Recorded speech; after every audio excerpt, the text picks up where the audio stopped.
Have you or someone you know recently gotten engaged and are now looking for a celebrant for your big day? Well, look no further because I am a registered marriage celebrant servicing the southeast Queensland and northeast New South Wales areas. Not only do I take care of all the paperwork, but I focus on creating a tailored ceremony that reflects you as a couple. So whether you're looking for a ceremony that's fun and exciting, a bit of a tearjerker, or maybe a bit of both, get in touch by sending an email to info@therollingcelebrant.com or look me up on Facebook or Instagram at _rolling_celebrant and let's discuss how to make your wedding day one that you've always dreamt of, as long as no stairs are involved. Okay, you ready? Let's do it.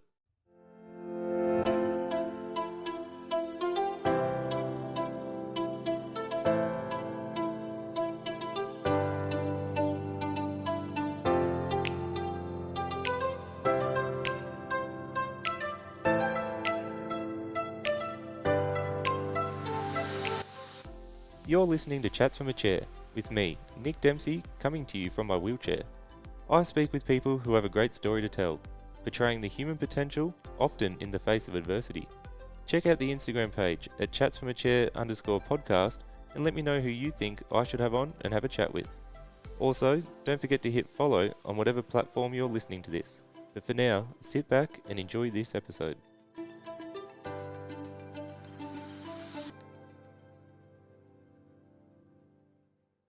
Fletch, welcome to Chats from a Chair, mate. How you going? Pretty good. Pleasure to be here. All right, beautiful. Now, obviously, people watching this will see you're in a chair like myself. Yeah. Sustained a spinal cord injury a bit ago, so we're going to talk a lot about that.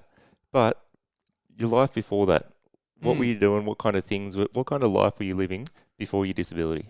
An adrenaline junkie life. Yeah. It looks like that when just looking at you on social media and stuff. Yeah, like I grew up skating my whole life, skating, surfing, skiing with the family till I was like, I was right into skating until I was probably 13. Yeah. And then I discovered mountain bikes and just like went all into mountain biking, but more the slope style parts like flips and tricks and it's kind of like a BMXy version of mountain biking. Yeah, so it was right. like huge jumps and spins and stuff. So yeah, my whole life was really that from when I was like 13 till 17 when I had my accident doing that. Just loved it instantly. Yeah, instantly. I remember my neighbour across the road was into it and I went for like one ride along like this local track with him and I was like, oh, this is freaking me. Yeah, sick. So it's like racing with jumps in it and stuff? Yeah, also I used to do like a fair bit of like downhill and enduro racing, which is all just, like timed on techie trails. But then probably after like 2 years of riding, I got what they call a dirt jumper, which is like smaller, like 26-inch wheels. A normal mountain bike is like 27.5 or 29. Yeah. And they're made for more like, more BMXy tricks like flips and bar spins and tail whips and stuff. And I got right into that and competing in that, which is like the competitions that are kind of scored like surfing. Like you just get scored on a trick. Oh, right. On a trick, on a jump and like how difficult the trick is to do on that jump and style. And Yeah, sick. So pretty much the more dangerous something was, the more you liked it? Yeah, pretty much. Yeah. That's me. That's me in a nutshell. Still is. Yeah, your parents would have loved that growing up, was it? Oh, yeah, they do. They still love it, Mum. Yeah, typical mum, not too sure. Yeah, she loves that I do it, but she hates watching me scare myself. Yeah, it's probably fair enough, I reckon. Yeah, 100%. I think I've definitely given her some PTSD over the years. Yeah. And then it was, obviously, a bit of an adrenaline junkie. You like to take some risks. Yeah. One risk probably a little bit too much, or it didn't work out one day. When you sustained your injury, take me back to that day. How did that come about? What happened? Yeah, so I actually used to work at this indoor bike park in Sydney that I spent every afternoon after school there. I worked there, so I was there from like 4 till 10 every night just riding. And my job was to just ride with the kids and make sure everyone's doing the right thing. And yeah, right. It was the dream job. And then it actually caught on fire and burnt down. Oh, shit. Yeah, so it burnt down. And then me and my mates like, shit, where are we going to ride? What are we going to do? So we like, let's just build this huge jump. And in my mind, the whole time I had this idea, I wanted to double flip it. Like that I didn't tell anyone, but I wanted to do it. So we were building this, it was like a 12-foot lip, 12-foot landing, like huge. Just you and your mates just building a massive... Yeah, we built the wooden kicker at my house. Cost us like bloody $2,500 of marine ply. It was an investment, but we built it right. It was a sick jump. Yeah. And so it was at this place called Red Hill. We got it all built, all finished. And then the day we got it all done, we were like, this is the day for like the send off session. Yeah. So I like put Instagram stories up. I was like, everyone come up, rip in. It was a huge session. And like one of my good mates who like rides really well as well, he knew that I wanted to double flip it. And the whole day, like I was just doing huge single flips just to see if I like had the time for two. And then he was like, yeah, you got it. And he knows what he's doing. So I was like, fuck, all right, yeah, I got this. Just amping yourself up. Yeah, exactly. Like I kind of knew I was going to try it. Like the jump was perfect for it. And I tried it. I pretty much landed like 6. I would land and I would just like slide out and like I was landing on 2 wheels and then just kind of washing out or like being too far over the front and flipping over. And I was fine. And I think I was just pumped on adrenaline and just kept pushing up, kept dropping in, going for more. And then, yeah, this one I just pulled for the double, only made one rotation. Well, made one rotation, was like, I'm not going quick enough, rotating fast enough for the second. So I threw my bike and then I kind of tried to slow myself down. And then this one I actually landed just like on my side and I was fine, got up and I was like, holy shit, that was a close call. Oh, really? So that wasn't... Yeah. That one I was fine. And I, like all my mates, like that was a really good bail. Like good thing you knew to bail because if you didn't, you would have landed on your head. And so still high on adrenaline, did another, kind of did the same thing, landed it twice, like did the 2 rotations, landed it, washed out again. And then I went up for the other and then, yeah, just didn't pull hard enough, threw my bike and just didn't slow my rotation down enough. So I kind of landed like on my shoulder and upper neck and just targeted myself in half. Oh, so you bailed on, you knew you weren't going to make it? And I knew I wasn't going to make it. I just didn't, I think my body was so tired. I just didn't have the strength or endurance to be able to, in like the span of 10 minutes to run up a track, could do a lap, run up, like, I was just exhausted and I just didn't realize because I was so high on adrenaline because I pretty much landed like 6 of them. So I was like, I just need to roll away clean from one. Yeah, true. And yeah, then it all happened. So you hit the ground. Did you instantly feel something different to other times you'd hit it? Did it hurt more? Like what was that like when you hit the ground? I feel like it's all such a vague memory, but I remember just laying there and like I don't actually remember being in any pain at all. I remember just being like, what the hell, this is bad. Like I just... Oh, you just knew? Yeah, in the video, there's videos like from 8 different angles. Oh, really? Shit. Because it was, yeah, and I'm like full touching my legs and I'm like just like, fuck. All my mates, like one of my mates runs over. Two of them actually run over and they're just like, don't move. And then they were just kind of comforting me the whole time, holding my hand. And the one thing I remember super clearly, I just like looked up and I was like, this is fucked. And I looked at my mate and he was just bawling his eyes out. And I was like, instantly? Yeah. No, that was probably about 5 minutes in. Right. Yeah, they were 2 of my close mates who were a bit older. I was like 17 at the time and they would have been like 25, 26. Yep. Just boys I knew through mountain biking. And they stayed with me the whole time. And there was probably like, honestly, all my close mates were there because it was such a big day for riding this new jump we had been building for like 3 months. So, they were all there. One of the dads called Nambo. I called my dad and I was like, oh, Dad, like I've had a bit of a crash. You reckon you can come up? Because I didn't want to scare him because I just hate scaring my parents like that. And he was like, oh, yeah, I'm just doing the grocery shopping. I'll come up in a second. And he was like at the counter just like waiting in the line to pay. And he was just like, oh, like he sounds all right. But he just felt like something was off. So he called my mum. And my mum was at home without a car. My brother and his mate were there, like super hungover from the night before. Yeah, right. So, and Dad said to Mum, he was like, "Oh, I think you should go up. Something just sounded a bit off. Like I think you should get there like pretty soon." So my brother's mate drove my brother, my mum up, and they got there, and there were already like 4 fire trucks, 3 ambos, cop cars. Oh Jesus! So and they were just like, "Holy shit!" Knew something was going on a bit more. Yeah, and so Mum came in and was just like comforting me as well.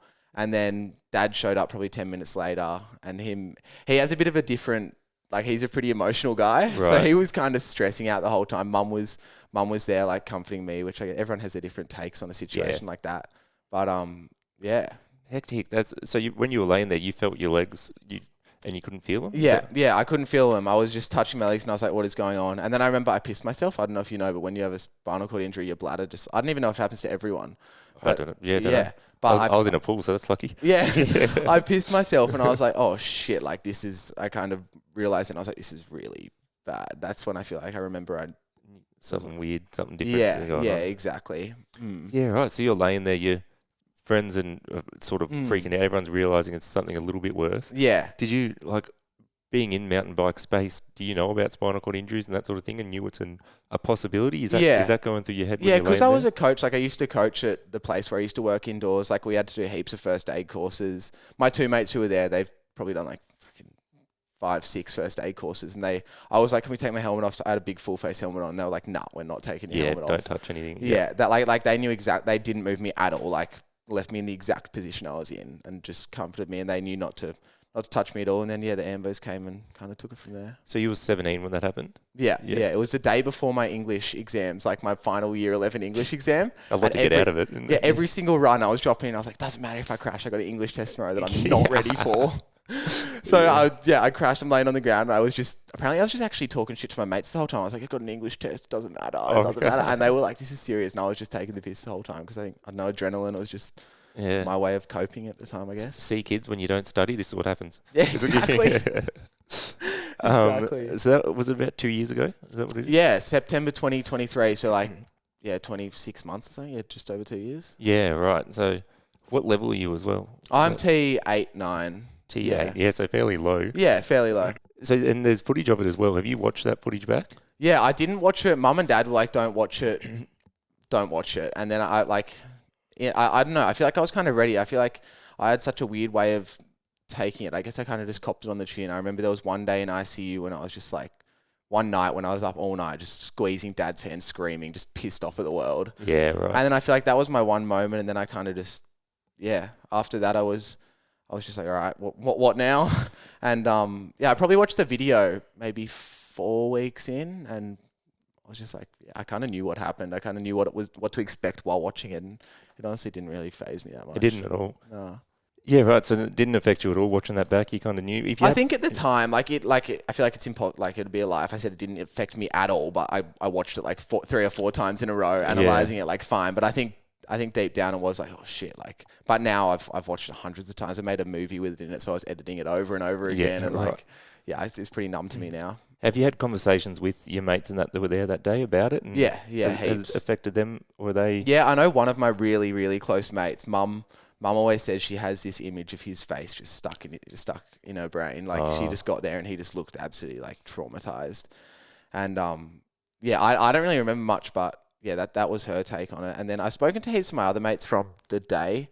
They like about what they did after as well. Oh, like if you like the one who was there, who I was holding his hand, he was just like, I just went home and I just was like, what? Like they can't do anything, but something so insane has just happened, and they're kind of in a position where they just they just get on with life and see what happens. Like helpless. Like what exactly. Do? Like I'm in hospital for 6 months. Like obviously they came in heaps, but like right at the start they were like, shit. Like those 2 or 3 days would have been so scary for them. Yeah, it's. I was similar. All my mates were around then. It's a little bit like your mind doesn't go to the worst thing, but at the same time you want to help. What can you do? Exactly. Like, it's one of those things.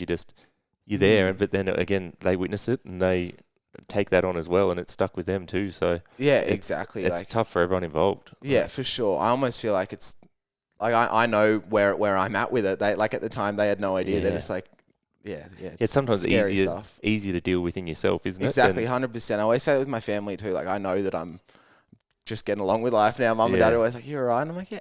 Yeah, I'm sweet. I think they're starting to work out that I'm just cruising. You do. You see it affect your family and friends. Yeah. Like, almost some days, almost more than it affects you, because it is that bit of unknown. You can know in yourself you're okay, but your family, as you do with someone you love, they're worried. So, exactly. So you mentioned a lot of fire trucks and ambulances and stuff there. Why? What was happening? What was the process to get you from there back to hospital? Yeah, so I was like, I wouldn't say I was probably from a asphalt road, probably a solid 800, 900 meters. Right. And I was like up a fire road. It was like 800 meter fire road, then another 100 meters into through a bush trail. But it was like pretty flat. So heaps of they were originally going to airlift me from there, but then they were like, it's going to be too bumpy. So then they had 3 ambos to carry me out to the ambo, and then I got what they call a green corridor to the hospital. Have you heard of that? No. So it's basically they turn the route you're going. They turn every light red until you get to hospital. So we're cool. Me and Mum were in the ambo. Dad was in a cop car behind us, because you get convoyed by a cop car at the front, 2 ambos, then a cop car at the back. Right. Yeah. And Dad was in the cop car, and he's like, why are we getting every single green light? It's a good run, isn't it? And the cop was like, oh, it's called the green corridor. They've shut down, basically the whole road until from where you are to the hospital. So then you just go straight there without stopping. That's sick. I've never heard of that. That makes sense. Yeah, I know. I was like, freaking felt VIP. Yeah. Should have done this ages ago. Yeah. Do you know how long it took you to get from there back to hospital? I think it was probably with no red lights, probably like 8-minute drive. Oh, right. Yeah, So normally it would probably be. I went like to the biggest Royal North Shore Hospital, one of the biggest ones in Sydney, and that was probably normally be like a 35-minute drive. Yeah, okay, but just flew there. Yeah, they took me straight there. I was in surgery within like 5 hours of the accident. That's pretty good. Yeah, so I had the accident at like I think it was like 4:12. I know the exact minute from the video. Oh yeah, true. Yeah. And then I was in surgery at like 9 or 10, and then I was in surgery for like 6 hours. And that's got to give you the best chance of a recovery if possible. So do you remember what it was like in the ambulance? Were they talking to you? Were you conscious the whole time? And I was conscious, but like I don't remember too much. I remember a lot of the sounds more than the visuals. Yeah. I got sensation back in my toes in the ambo. Oh, really? Yeah. So I got sensation in my toes in the ambo, and Mum's told me she was there, and one of the ambo ladies was like squeezing my toes, and she's like, "Can you feel that?" And I was just like out of it, nodding, and she gave Mum this nod, like, "That's good." Oh, that's sick for it to come back like that. Yeah, exactly. So early, like within an hour? Yeah. That'll give you that little bit of reassurance, hope, I guess, as well for the future too. So you're back you're into surgery. Do you remember coming out of surgery in ICU? What was the early days like in hospital? Yeah, I remember coming out of surgery. Mum and Dad actually, they have a pretty traumatic story. They obviously don't know anything about spinal cord injuries at this time, and they were like not sure what's going on. So they rushed me into surgery, and Mum was like, "Who's this guy who's doing this surgery? Like, has he done it before?" And Mum was like, they were obviously super stressed, freaking out, worried, and and then they found out after surgery he's like one of the best spinal surgeon in Australia. Yeah, so like sweet. But after the surgery, like they still didn't know what was happening, and they were shattered. They were both crying, and one of the they don't even know who it was. Someone in a full green outfit came out, and Mum was just like that. Like Mum kind of said or something without saying like, "Is he gonna walk again?" And she just like said no, just straight up, just to like didn't even. And Mum just like broke down on her knees, bawling her eyes out on the floor, and then this person just walked away, and they haven't seen her since. And they're just like, what? Because Mum didn't, I forget how she said it. She didn't actually say, like, is he going to walk again? She said something that implied that. Yeah. And the lady just like, I've heard so many stories about people just getting broken news to them that way. Yeah. It's like just no bedside manner, no, it's crazy. I mean, you can understand it to an extent as doctors. You can't be emotionally invested in every family because you'll get, it'll be too hard on you emotionally as well. But like, there's ways to drop news like that, isn't there? Yeah, it was crazy. And I was 17 when I had my accident, and I'd have doctors come tell me like all this information, just me by myself. Just dropping it on you. Yeah, just dropping it on me, and I'm like high on drugs in ICU, and they're just giving me all this information. Mum and Dad they were like, "Can you tell? Like, he's 17. He's a 17-year-old boy. He doesn't even doesn't know what's going on. Yeah. I'm pretty sure my parents said they got like not really told anything and said something to one of the nurses or doctors about like, "Oh, how's he recovering?" or something like that. Yeah. And they're like, "Oh no, this is as good as it's going to get." In the early days, and they're just like, just like smacked in the face with that sort of info. I got the 1% chance of walking so many times. Yeah, and then one doctor actually came in while I was in ICU, and he was like, "It's time for you to show us what you can do." And I was like, that was the best piece of advice I got the whole way through hospital. Yeah, true. We were like, that guy's the man. That's the doctor we were listening to. Yeah, exactly. You ignore all the other dickheads. That's it. No, that's it. I mean, hospitals, like I said, so many people with similar sort of stories. It's wild. But it sort of mentions as well those early days in hospital. Like you've seen, like you had a pretty good attitude from the outset, but I imagine there were some dark days in the early days too. How'd you handle I'd say the first couple of weeks I was still processing it, but I remember there were some moments. I have this photo saved on my phone. I sent it to one of my best mates. And I was like, it's just hit me. Like I'm never going to be the same as everyone else again. But I feel like I don't know. It was probably like 2 weeks, and then I just kind of used humor and just made mates with all the old guys on the ward. I came really close to one of these guys called Bob, and just I don't know. I feel like I made hospital fun. Like there's sometimes when I look back and I'm like, that was such a fun time for me. Like it's different for everyone. Like no matter what position, what your abilities are. But I was probably after the first like 3 weeks, I could spend like all day in a power chair and just zoom around the corridors, exploring, doing burnouts downstairs on the freshly cleaned floors. Being a menace to them. Exactly. Exactly. Yeah, I mean, a positive attitude can help a lot in those situations. I imagine it would have rubbed off on some of the other patients there too, being able to sort of bring a bit of lightheartedness, a bit of I'm still positive super energy close to with it. a fair few of them. Yeah. There's this one guy called Bob. He's like 75. I've been like, me and him were kind of the whole way through rehab together, and he calls me all the time. Still go out to see him at his nursing home. Yeah, it's pretty sick. That's sick.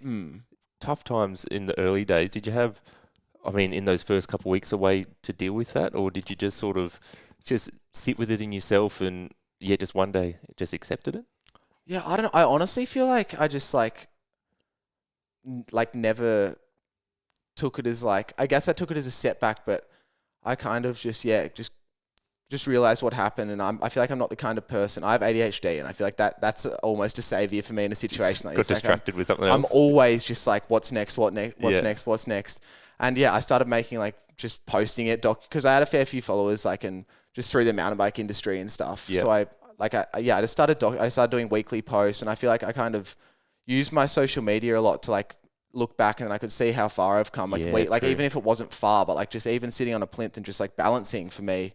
And then like a week later, I'd go back and I'd be so much better at it, and I wouldn't realize. But looking back at the videos, I'd be like, I've actually come so far. It's important so that sometimes, like you can say, there's no point. I mean, looking back in certain instances, you just want to move forward, but it is good to sometimes stop and have a look and remind yourself how far you've come, and it can encourage you to keep going that little bit more. Yeah, I feel like it's so important to look back, and I feel like you don't, like sometimes you get carried away with where you're at and you forget to realize how much progress you've actually made. Like I know I do it all the time subconsciously, and then I'm like, I've actually like improved a lot, and I don't even realize because it happens so slow. But that's the thing, little incremental. Picture, That's why I had like friends and family would come visit, and they'd notice something that had changed that I hadn't noticed. Yeah, and then that helps. I'm like, oh, sick. Okay, it is actually working. Exactly. I saw a sick video as well of you getting your feet out and getting a little bit movement back in your toes when you're laying in hospital. Yeah, so probably like, I think it was like 6 or 7 weeks in, I had like no movement the whole time, and every night Mum would be like, try and move your toes. I'm like, fuck, Mum, it's not going to move. And then one, I was like, whatever, and they just moved, and Mum was like, holy shit, do that again. So just one day, it just worked. One day it just moved. Like I don't even know how. Like it was, my two big toes just wiggled, and it was a pretty crazy moment. Mum was at the end of the bed. There's a video of her hands over her mouth, just like freaking out, like holy shit, like. Yeah. What? Did it feel like natural to you? Was it harder? Like heavy? It was so hard. Like it still is. Like like I remember after I moved, I fell asleep for like an hour and a half. Oh really? Just from that? Just from moving my toes. Like it's a pretty crazy. I feel like you can't explain it to someone who doesn't feel it. Like even the physio that we do, like it's like a strength that you would never imagine. Yeah, it's weird, isn't it? Just like little below you. Yeah. That's awesome for it to come back though. That's one of those things with spinal cord injuries. Like everyone hopes, and you can work hard, and it can help it. Exactly. Sometimes not matter. But to get that back, was that just? Yeah, it was pretty crazy. I and then I started I went to physio, and they had me like in the slings, and they're like, "Can you move anymore?" And I actually could lift my toe a bit, and they felt my quad flicker. Oh yeah. And I kind of slowly got like a little bit back and back. Like I still am always in the chair, except when I'm doing physio and stuff. But yeah, I definitely have movement that I'm super grateful for. That. So you said that was about 6 or 7 weeks after? Yeah, 6 or 7 weeks after I first wiggled my toe. Yeah, that's insane. But yeah, stuff like that. Was your feeling coming back more and more as well, or did that? Yeah, like it's definitely, I don't know, I feel like it's what we were saying before, how you don't realize until you look back. Yeah. Like I find it so hard to feel like what my sensation used to be, but it's at a point now where it's pretty bloody good. Like I have everything except really some pain, and I don't have any temperature, but like I definitely have some, like I didn't have pain until probably, I want to say like 3 months ago. Then I dropped a water bottle on my toe, and I was like, shit, that hurt. You can take that away again. Yeah, please. Exactly. Yeah. And then I actually broke my toe the other week, and it didn't hurt. I looked down, it was like purple, didn't hurt for like a week, and then it's like now it's hurting right now. Yeah, right. I was like, why didn't it hurt when I first broke? It's just so random. Yeah, try to double backflip your chair and just get rid of that as well. That'll be fine. Exactly. Yeah. Exactly. And seeing your family's reaction in those moments and stuff, what's the difference in emotion for, say, you yourself seeing it and being proud of yourself, but then seeing your family and friends' reaction to it? How's that differ? I don't know, like mum and dad, their reaction is pretty priceless. They're just always so stoked, and like love seeing physio videos, and like I've sent them videos of me and physio, and they'll just be like, I'm crying at work. But it's pretty, like my mates are also so like, yeah, they're freaking incredible. I would not be where I'm at without them. Like, I'll send them videos and they'll be like, dude, that's incredible. Yeah. I remember the first day I moved my toes, I sent it to one of my best mates and he sent me a video back, like screaming into the camera, like, my best mate just moved his toes. Yeah. That's so sick, seeing the encouragement and stuff around. Yeah, they love it. Like one of my other super close mates, he when I didn't have my license out of when I moved home, he was like my care. He drove me everywhere and took me everywhere. And he used to come to my physio sessions. He's like my second half. Like all my physios, like, where's Leroy at? Like, oh, yeah, okay. Yeah. And obviously, like, the physical side of it is one massive thing with spinal cord injuries. You're trying to get your movement back, doing all the physio. When you're in hospital, learning the other side and learning to live life as a paraplegic and, you know, all the bowel bladder care, all the skin checks, all that stuff. How'd you go adjusting with all that? Was that, again, something you just took in your stride and just thought, fuck it, I'll get on with it? Yeah, I feel like for everyone, I don't want to objectify, is that the right word? Whatever. Yeah, objectify everyone. But I think like it's so different for everyone. But I feel like that was the hardest part for me, the bladder and bowels. Like people are like, if you could walk again, like, or use bladder and bowels again, I'll be like, bladder and bowels any day of the week.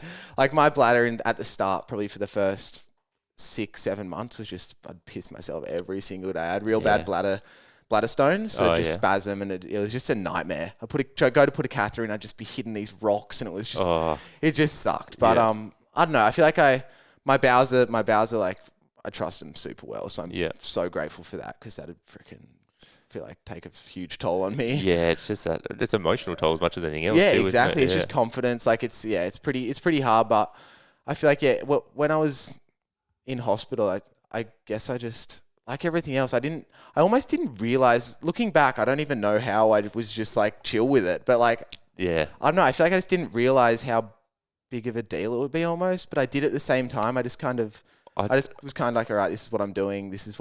I kind of looked at this what I'm doing for now. Like, I know what you mean. You kind of just take it a day at the time, and then all of a sudden, a few months have gone past, and you're like, oh, exactly. You're almost just like used to it. Yeah. And you're like, oh, this is what I have to do now. Yeah, exactly. Like, when you actually stop and think about it, like even now, I'm 8 years post, and even now, sometimes when you stop and think about it, you're like, fuck, I don't want to have to do that again tomorrow. Like the whole morning routine and everything. Yeah, exactly. But I mean, you do when after a while, you just fucking get on with it. Yeah, it's just another day. Yeah, and it certainly gets quicker and quicker as well, which is super helpful. And you just learn about your body. I feel like you learn what works for you, and your body just gets used to it. Yeah, for sure. Everyone's a little bit different, even with the same level of injury and anything. Different things work for different people. Yeah, it's crazy how it's like that.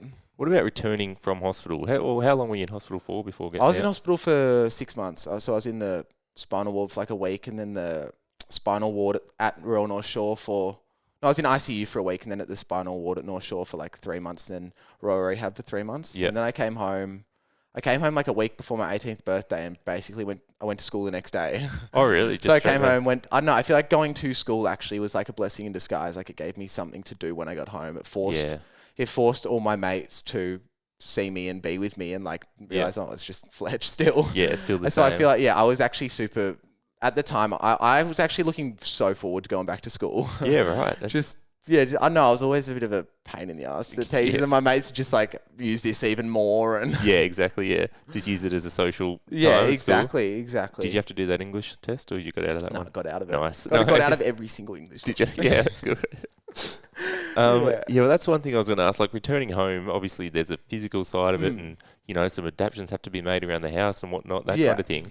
But how'd you go adjusting with getting back in the community and like relationships with loved ones and friends? Were they all pretty good? How did you feel being around them? Were you anxious at all about the way you'd be perceived? Like I definitely, moving home, like when I was first in ICU, when I first had my accident, a social worker said to my parents, like, what you need to do is give him his phone and get his mates here as soon as you can. And my parents have always said that's the best piece of advice they were given, because then my mates have seen me at my like absolute rock bottom, like hooked up to everything, like not a ventilator, like one of those oxygen masks, fully under everything. And I feel like that helps so much, because I came home and like, oh, he's fine now. Yeah, he's sweet. He's good as new. And I feel like they've just been such a big part of it. Like, they're incredible. Like my mates, if they're doing it, I'm doing it in their mind. They're like, there's no way you're not doing this. Yeah. Like they don't look at me any different. They're like, yeah, Fletch, mate, you'll be fine. Yeah. So I feel like my mates have been incredible. My parents mum's definitely scared when I'm riding my bike and skiing. And, still. But I don't know. I feel like they're super proud, which I'm. Yeah. And you felt all right getting back around them? You weren't anxious of how they were going to No, not feel? really. Yeah. I still hate big crowds. Freaking hate Yeah. them. Like getting to a crowd, it's just the worst. But yeah, like all my mates kind of just got on with it. Like I've heard stories about people whose mates will just really not come back and just not see them again. But like if anything, I have mates who I like never thought I'd be that close with. Like they would literally do anything for me. Yeah, it's pretty crazy. It creates new sort of relationships and bonds. Yeah, can't for it? sure. Like the amount of people I've met through this world as well, it's like incredible. Yeah, it gives you opportunities you never thought you'd have to. Fully. Yeah. Oh, I've had Tony Pinto. I don't know if you know him. He was on the podcast. He's a quad, and he sort of mentioned that people tried to hang out with him and see him, but he wasn't happy with the way he was looking and perceived as someone who's a quad. And I can relate to that as well. Obviously, the way you interact, especially as a quad, is a lot more different. For so sure. you can see the way people pull back, and it can distance those relationships. But I guess the thing, if you can be comfortable being seen and show people that it is as normal, you're still who you are. It helps the friends relax as well. Yeah, exactly, for sure. Like, I totally get what you mean as well. It's so different for all different abilities and disabilities for how much help those mates need to offer as well. But I'm pretty lucky. I'm pretty independent. I can kind of get myself anywhere and move around, which definitely makes a big difference. Yeah, and as you mentioned, now getting home, your mates help you do a lot of things, and it still looks like you're doing some pretty hectic stuff that you could probably still going to injure yourself one day, even more. But what Mom, don't listen to that. Yeah, no, not at all. He's safe, I promise. It looks like you're still doing some wild stuff with your mates. What do you reckon? What do you reckon since your injury is the most wild thing you've done? Honestly, I've done so many more wild things since my injury than more before. Since, really? Yeah, like I know my whole life was kind of mountain biking before my injury, and now it's just like mountain biking, surfing, skiing, just anything really. Like I've done some pretty incredible mountain bike trips, skiing. I just did a season at the Snow, which was freaking incredible. Like I've always wanted to do one of them. And I don't know, I feel like I've just, since my injury, it's opened up so many more opportunities to do things in different ways. Like I guess it's sort of a smaller world. So there's so much more options to do and to compete in. Yeah. And I live super close to Sargon Colorado too. Oh, so yeah. Okay. I'm there like 4 or 5 days a week doing physio, and all the staff members like you pretty much work here now. Like I'm just there so much. Just go in and take the equipment and go do what you want to. Exactly. Yeah. Like they've been such a huge part of my recovery and getting me back to competing, and I spend so much time there, and I go to all the camps. I use all my days that I get funded every year. Yeah. Okay. And it's pretty, like I said with my mates, I would not be where I'm at without Sargood. Like I'm pretty grateful to live 10 minutes away. Yeah, I think that's cool as well. Like for someone that would have had your injury maybe 20, 30 years ago, they would have had a fraction of the amount of resources and even adaptive skiing, adaptive mountain biking, and all those things that are available now. There's so many options now that wouldn't have been with technology advancement and that kind of stuff. So that's awesome to be able to take advantage of it. And I mean, people probably wouldn't have seen like the adaptive skiing sitting down. Like I saw a few videos on your social media and stuff of doing it. It looks sick. Like I said, I did a season of that and I just instantly fell in love. I go to Japan in like 10 days just to do more of it. Out more. Yeah, and it's like you said though about the equipment just advancing. Like I always think like 20 years ago. Yeah. What was it like? What was it to do? Yeah, no. Like the equipment now is freaking incredible. I saw you're riding a skateboard in your chair. Yeah. And for anyone watch, it's as ridiculous as it sounds. I don't know how it happened. I have to look at a video in your wheelchair, but on a skateboard. Yeah. So I'm like, I got an electric longboard. I saw this. I have a mate in New Zealand called Jack Watson who lives in Queenstown. I went and stayed with him in like January of this year, and he had one, and I just like sat. It's basically an electric longboard, so it's got a brake and accelerator, like little Bluetooth remote. Oh yeah. And then I've just made these mounts, so my wheels kind of lock into it, and then I just do a wheelie, and like to turn, I just like lean. Yeah, it's right. Freaking terrifying. Is it? Yeah. I bought it, and I was like, this thing's gonna be so sick, and then I was like, this is freaking scary. Have you had any stacks on it? I haven't. I literally do it along Manly Beach, where it's just like 3Ks of just straight. Yeah. Okay. It's like, but going straight, it's fine, but just it's turning because you never know. Like, I'm not like clipped in to the actual things. They just kind of hug the wheel. Oh, righto. So like you're clipped in kind of, but like you can easily just roll off. So it's turning. Like you don't know when you're actually gonna roll off the board and when you're actually just turning. Yeah. Right. It's stressful stuff. Yeah, it sounds like it. Literally, 2 wheels aren't enough for you. You need to get more. Yeah, exactly. Yeah. No, I saw as well your mates carrying you up to rides at Wet and Wild and stuff like Yeah. that. Like, Yeah. how was that? So we were up here, when was it? We were up here probably a month and a half ago now, and we were driving up to Strides in Ormo, and we saw Wet and Wild, and we're like, oh, we got to make that happen. So I was with two of my mates, Lockie, and the other one's named Sausage, best nickname ever. And we were like, yeah, we'll make this happen. So we went in, we told that they're like, oh yeah, sweet, you sweet to get up the stairs, and I was like, yeah, I'm sweet, I can just walk straight up, and it's just, not that strong. Little did they know I couldn't really. I could if I had to, but like it wouldn't have been pretty, and it would have been pretty silly. But so my mates piggybacked me up like probably 10 or so slides, and we actually made a video of it on my socials, and it blew up a fair bit, and the amount of people who commented like, I can't, like, this is a mission for me, just carrying the tube by myself. And I didn't really realize at the time, but I was like, I remember going there when I was younger, when I was able-bodied, and I was like, those stairs, like, you get to the top and you're like, you need a regroup.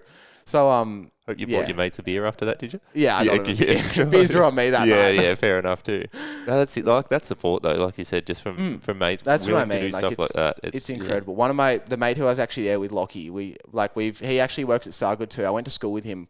We kind of knew each other through mutual friends. Then I saw him at Sargood one day, and then we've just like, probably only like a year ago now, we've just clicked since then, and we're like the same person. We've super close, and we've actually planned a trip next year. We're literally going around the world just to see what happens. And yeah, right, that'll be interesting. Yeah. So we've made this count, 2 mates, 1 chair, and we're just gonna go and make videos and just. Yeah. Our goal is kind of just do everything that's inaccessible and try and make it accessible. Try to best of a bad situation, all those different things. I mean, it's a sick attitude to have, just to give things a go anyway. Like, I mean, like, I feel like I'm in a position where I have that opportunity to have the ability to be able to kind of just. I totally get other people won't have the ability to be able to be carried up flights of stairs, but I feel like I do. So I'm kind of making the most of it and pushing it. Yeah, well, I mean, it's sick. Yeah, sick to see, sick to watch, and sick attitude to have. It's awesome, I reckon. Yeah, so it's going to be pretty wild next year. Yeah, and that probably leads in well to Get Silly. Yeah. What is Get Silly? So Get Silly, I used to say it all the time, like riding it was kind of the thing me and my mates always used to say, riding our bikes. And there's actually a video of me going in for the double flip the day I had my accident. And I'm pumping this roll, and I'm like, Get Silly, and then pull for the double. And I actually got a tattoo on my leg like the March before my accident. So like 6 months before my accident, saying Get Silly. Yeah, right. One of my mates just did it with his gun he bought off Amazon. High quality then. Yeah, exactly. And mum and dad didn't know. My parents are such cruisy parents. I don't know why I didn't tell them, but I was like 17 at the time, so I was like, they didn't need to know. Yeah. And I told all the nurses in ICU, I was like, I got this tattoo, mum and dad don't know. So they were rolling me for pressure relieving. And then one time mum came in and I didn't have a sheet over me, and she saw it and she's like, mate, what is that? I was like, Get Silly. And then my mates kind of made stickers when I had my accident about it. Yep. And we just kind of turned it into, we realized we had the opportunity to turn it into something because people wanted to support me in this situation. So we made shirts and hoodies and stuff, and it kind of just went from there. But we've been slacking a fair bit. I've just been so busy with other stuff. And fair enough. Planning this big trip next year, but it's definitely gonna make a return. There's still a website with hoodies, crew necks, t-shirts, hats on it. It's fully live, but it's just need to focus on the advertising. If anyone wants one, there you go. This is step 1 of the advertising after this. Yeah. And do I see as well you chose to use that and did a 24-hour challenge? Yeah, so in March of this year, actually, I did one with a lady called Jodie Milk, who I knew through the mountain bike industry. Like, it's super fit, like just fitness freak. Yeah. She was like, you want to do a fundraiser? And I was like, hell yeah, let's do it. And we decided to raise money for Perry Cross. And so the goal was to push and ride for 24 hours straight. So we had actually planned for a weekend, and then it was around a lake, Narrabeen Lake in Sydney. And then it rained that whole week and it was fully flooded. So we had to push it back like 2 months. And then, it was sick. It was incredible. We raised like 26 grand for Perry. Yeah, right. So that's for the Spinal Research Foundation to find a cure for paralysis. Yeah, exactly. So I was pretty stoked with that. That was a huge goal, and it was freaking hard work. Well, 24 hours straight. Just in the bike. You were in the bike the whole time? Yeah, we probably did maybe an hour or 2 in the chair, but mainly just in the bike. You just cooked at the end? I got videos of me in the morning. I'm just like delusional. Just like people were like, how you going? I'm just totally not even looking at the camera. Just like, I'm good. Looking through it. Just don't know where you are. Out of it. No, that's full on 24 hours straight in that. Like, my skin took a toll, but with heaps of I had heaps of the crew from Sargood there helping and just did you? working out Yeah. what to. My back was so red by the end of it, but it was. We kind of got it to a point, like 12 hours in, we were like a bit worried. We were like, shit, he might not be able to finish this. Yeah. But like my skin, luckily, besides that, I've never had issues with my skin. Yeah, pressure relieve's a massive thing that with spinal cord injuries, obviously. Yeah, so that for sure. Like I'm super lucky. My skin, honestly, I don't think has changed that much. Like I've never had a problem with it. Yeah. But during this ride, like 12 hours in, we were like, oh, we don't know if he's going to be able to finish this. But we kind of got it to a point where it's stable and didn't get much worse. Just with sheepskin and different padding and different riding positions. And we got it done. Able to raise a bit of money. That's good. Yeah. Yeah, it was pretty sick. Trials starting early next year, so that's exciting. Yeah, really, I know. That's I'm super keen for that. It's pretty bloody incredible. What him and the team are doing. Very exciting. And you're still working hard in your rehab, even while doing all these extra things. Yeah. You're still, like I said, you're from Sydney. You're up here in the Goldie at the moment, going to strides and pushing hard that way. How has your function changed, I guess, since hospital and since getting home? I don't know. Like people always I do physio when I'm at home, not traveling or not riding or not skiing. Yeah. I do physio 3, 4, 5 times a week at Sargood, and then I do all the different courses there. Like they have one with a lady called Steph from Zebrafish last week, who's like kind of an adaptive Pilates. Have you heard of Zebrafish? I haven't, no. Yeah, right. She has a pretty incredible way of doing everything. It's super like Pilates based, but it's spinal specific. So she has a world tour actually training physios on like all the different ways to do it. And I did a course with her last week. And yeah, my function, I don't know, I feel like it changed a fair bit in like the first year and a half. Like I gained it back, and now it's just kind of learning how to use what I have and how to get it stronger and how to change it. But my physios are always like what are your goals? And I'm like, I don't know, I'm so far past them. I'm just stoked I can stand in the shower and just have a shower without a shower chair if I need to, or if I can walk up 6 stairs if I have to. And they're like, well, what are your goals? And I'm like, I don't know, I'm just here because I love shit talking with you guys and just having a good time. Like that's why I do physio. Yeah. But yeah, I don't know. I kind of just take it as it comes, and I don't at the start. I've never really been one to set goals for physio. I don't know why. I used to have heaps of people tell me in hospital, like, mate, you'll walk in. It freaking did my head in. Really? I hated it. I don't know why. That was the one thing in hospital where I was like, can you guys shut up? I don't care if I walk again.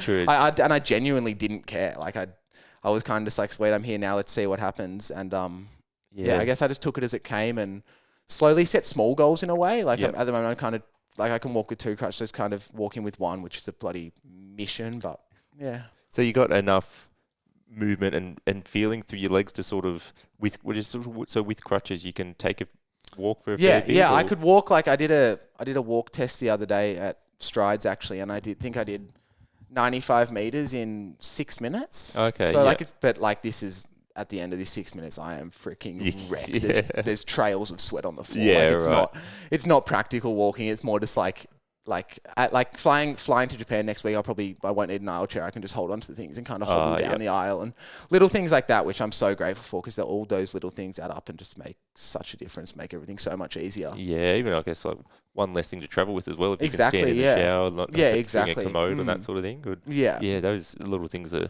huge. So it's just it's not even that's what I mean. Like the goals for me aren't walking. It's just like physio to make other little things easier. If something happens, then great. But exactly. That's kind of how I look at it. If I walk in, that's freaking epic. But if I don't, I honestly couldn't really care less. We're here now. Yeah, I think maximising what you have is the biggest thing with spinal cord injuries. So many people, probably disabilities in general, you can make the tiniest movements into so many different things. If you learn the ways to adapt and make it the most of what you can. So, that's good to be able to just use those things. And as I said, still working hard in therapy when you're not jetting all over the place. Yeah, so, that's it. I still do heaps, but I still try walk at home every day. Try. Maybe 2 or 3 times a week. Yeah. I do the same. Tell myself to work out at home. I'm like, not today. You always find something else to do. I do at least. Yeah. Pretty important to do that right now. Exactly. You spoke a little bit as well about the content creation and stuff you're doing as well. It's a new door that's, I guess, been opened up a bit more with your disability and with your injury. Is that something you thought you'd get into, or has that just sort of come naturally? I've always, even before my accident, I used to kind of do film mountain bike event stuff for work as well. I've always been kind of handy with a camera. So, that was kind of my job before my accident, filming for different athletes and stuff. And then I always used to film myself mountain biking as well, make edits.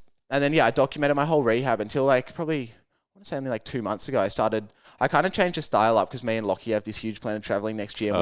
We're kind of planning just to make, I guess, shorter content, no, not shorter, but shorter vlogs, like just little vlogs, hey guys, we're in wherever we are, and this is what we're doing, and just kind of making little 2-minute clips and just, trying to post them as much as we can and just see what happens. I feel like it's such a unique, we are such a unique like connection. Like I feel like I follow so many other people on chairs who it's kind of more just them or them and their partner, but in what me and Lockie are planning to do is just, I feel like we're focusing on me and him and then the chair. Yeah, in a way, like we're doing all this traveling and that's the plan, for it to more be our relationship and how he helps me, and then I'm in a chair. Well, it's sick as well, just showing people what some possibilities are in a chair. Obviously, for sure. Obviously can be dependent on your function and movement and things like that, and different disabilities, but opening people's eyes, because I know I've seen stuff online of people, I guess, similar level to me, and said, oh, okay, that's possible. I can now do that. So it's spreading awareness and also showing able-bodied people that, people in chairs don't have to be tiptoed around. They can do this cool stuff as well. And just open up doors for others. That's the other thing, to make people, like that video we posted at Wet n Wild, it kind of blew up. Like so many people commented on that, like we need more content like this so people can see that if you're in a chair, it doesn't mean you're stuck at home. Like we can still do so much cool shit just differently. Yeah. Like I feel like that's another big reason why we want to do it, because so many people just don't realize that what is possible. I've had people say to me, just for being out of the house, they're like, oh, so good to see you out here, just so inspirational. I'm like, well, I haven't done anything. Like, what do you mean? Like you just get those people who are just like, you're doing incredible. Like I get it as well. Like I'll be at the snow and they're like, mate, you're incredible for getting out here, and I'll freaking fly past them like 5 minutes later. Yeah, like they mean well, but just exactly. They mean well, but at the same time, like it's just where that shift needs to be mentally. Yeah, for sure. So I mean, stuff like that. It's just spreading awareness, being out and about and doing things. He's gonna spread that awareness and show people that you could just walk past someone in a chair, and if you want to say hi, same as you would to anyone else. Yeah, that's about all that needs to happen. But, so about 2 years on, 2 and a bit years on now since your injury, how do you think you feel differently about it now compared to right at the start? Do you think it's different? Well, I feel like it's like my whole lifestyle now. Like I do peer support for work now with Skier. Yeah. Like my whole life is kind of, I guess, about it. Like everything I do. Yeah. My days are just filled with stuff related to the injury, and like I honestly probably wouldn't have it any other way. Like I love going to physio. I love it. Like I've made so many strong connections since my injury that I never thought would happen. Yeah. It does open a lot of doors. Opens so many opportunities. Changes mindset on things too, you think? Yeah. So yes, it's changed my mindset so much. I was just this immature little shit who was just filled with ADHD, running around screaming at people. Yeah. And I feel like it was also just being forced to live by yourself in hospital with people. Like the closest person to my age when I was in hospital was like 45. So I was just stuck in this environment with like older people, and I feel like it forced me to mature a little bit. Mum would be like, he's not mature. I feel like it forced me to just mature and change my mindset on just life in general. Yeah, it does. It, like you said, makes you grow up a little bit. You get to see some hard parts of the world sometimes. Struggle a little bit, but for sure, it does help you grow up. And like I said, you meet so many amazing people through this you never would have met with all different ages and abilities. And I think it's made me a lot more of an accepting and open-minded person too. I completely agree. I kind of just, everyone's on this planet, given that they're red hot crack, just in different ways. Like everyone can have their different opinions, and I completely agree. You can choose to ignore them if you don't agree. Yeah, fully. Other people's opinions doesn't matter. That's one other thing I've realized. Like, doesn't matter what people think. Just do what you want to do. Like, you can't live your life for someone else and worry about other people's opinions on what you're doing. I reckon that's made a massive difference to me too. Just like it's an admirable thing, those people growing up, even through school and that, they just do what they want to do. And they don't care. Exactly. It takes a bit to get older, but I'm like, fuck, I wish I knew that a bit earlier. It's like fully. You don't care. Still a hard thing to implement all the time sometimes, but still, it's a good one. And all right, what about the future? What's it hold for you? What a chance of, obviously you got your travel coming up, and a bit more content creation and things like that. Any bit more sport, Paralympics? What are we thinking? Yeah, well, I'm loving the skiing. Like, I just honestly don't know. Like, I've said so many people, like, what are you doing next year? I'm like, I don't know. I'm going away from like Feb to May. So I'm going with Lockie from here to Hong Kong for like a week, and then Hong Kong to Europe for 7 weeks, then Europe to South America for 3 weeks, and South America to Africa for 2 weeks. Yeah, right. So we're going for like 3 months just making videos, and we're like, we have no idea what's going to happen while we're away or what the plan is when we get back. But yeah, the skiing's definitely a big one. Like, it's such a, I've worked out to get to the Paralympics, it's such a time like you got to time it so well. Yeah, right. Like because there's one in March, and my coach was like, let's send you over to Europe for like the whole season, like from November till March, and hopefully qualify. And I was like, I don't know, I feel like if I want to, like, it's such an investment as well. Like it costs so much to be able to do that. And I felt like I'd rather wait and set myself up better for the 2030 ones. This is for sit skiing as well. I don't know if I said, but yeah. So I know the plan is get back from next year, get back from traveling, and then I don't think I'll do a Aussie season next year because I'll get back like right when it starts and it'll just be a bit rushed. But I definitely think I'll try to get a few solid trips down to the snow, and then me and Lockie are speaking about doing a season overseas for the 26-7 Christmas season. Oh, okay, yep. And then, but like I said, like who knows? Who knows what my plan is going to be next week, let alone at the end of next year. You could meet someone overseas that get introduced to something else. I might move to like Poland or something. Yeah, who knows? Who knows? Well, that's a good way to be though. Just see what happens. Exactly. I'm just cruising, but I don't know. At some point, I'd love to go to like I love filming as well. I'd love to go to uni and study film or something. Oh, yeah. The other thing while we're away, I'm planning on making a solid size documentary of traveling. I'm going to try to find someone in each continent with a disability and interview them. Oh, that'd be sick. Yeah. And just see what happens with that, and yeah. Yeah, right. So watch this space, see what happens. Yeah, that's the plan. That's the plan. Just make some content, make a film, and yeah, right. Well, if anyone wants to check out any of your stuff, we'll give it a plug now. Where can people go to find it? Just on my Instagram, Fletch Crowley _. Or there's a new one, 2 Mates, 1 Chair for me and Lockie's Adventures. Yeah, I'll tag him in all that stuff as well online. But when this is up and posted, ready to go. But no. Mate, thanks for coming on and sharing your story. It's been a pleasure. Absolute nutter before and still now. Yeah, that's it, mate. You too. It's just freaking keeping the vibes high. I love it. Yeah, no, it's good, mate. No, thank you. I'm sure there's lots of things that people might encourage people to get out and just give things a crack a bit more. I hope so. That's the plan. Just get out there. Give it a crack. Yeah, no, great message, I reckon. Thanks heaps for coming on, mate. Good to chat to you. It's been a pleasure. Thank you. Cheers.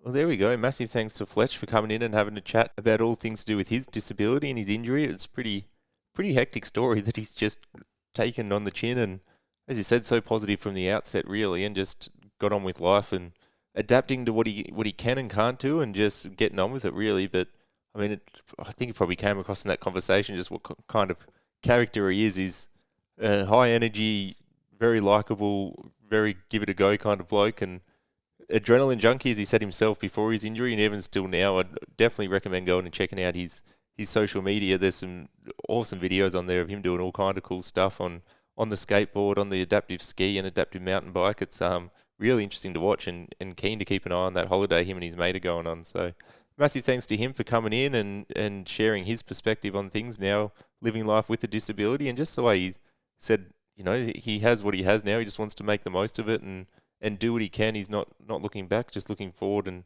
getting on with things. So no, I think that was a really cool, different sort of perspective, different kind of character I've had on the podcast before. So massive thanks to Fletch for coming on and sharing that. But as usual, guys, if this chat or any of my chats do bring up any adverse feelings, or if you're just having a tough time at the start of a new year and things have got you down a little bit, please do reach out to Lifeline on 13 11 14. You can also text them on 0477 13 11 14 or head to lifeline.org and navigate towards their live chat, which is available 24/7. Please remember to reach out and check in on each other and that it ain't weak to speak. Also, do please go check out the Instagram page at chatsfromachair_podcast. And as I mentioned, I'll tag Fletch in all the videos I've put up there of him. You can go check out his social media from there. You can see all the past guests I've had on and also who I've got coming on in future episodes. So go check out all that and give it a follow. But that's it for now. I hope you enjoyed this chat as much as I have. Cheers.